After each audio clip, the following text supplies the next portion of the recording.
La pression migratoire s'accentue aux portes de l'Union européenne. Selon l'agence Frontex, ces 6 derniers mois, le nombre d'entrées illégales aux frontières extérieures de l'Europe a presque doublé par rapport à l'an dernier sur la même période. Pour les pays membres de l'UE, il est temps de remettre ce dossier sur la table des discussions. Le pacte de migration et d'asile proposé en septembre dernier reste au point mort. Dans ce projet qui prévoit entre autres une répartition des demandeurs d'asile, seuls les aspects liés à la protection des frontières ont réussi à rassembler. Alors pour les 27, ce sommet sera essentiellement consacré aux dimensions dites extérieures de leur politique migratoire. Sur cette question, Ankara est un partenaire indispensable. En 2016, Bruxelles a signé avec la Turquie un accord destiné à stopper l'afflux des migrants en échange d'une aide de 6 milliards d'euros. Les dirigeants européens doivent désormais discuter du renouvellement de cette enveloppe.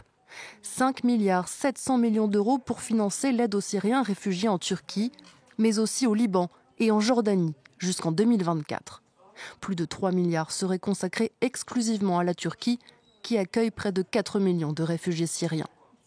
Les Européens souhaitent normaliser les relations avec Ankara, après une année 2020 marquée par de fortes tensions.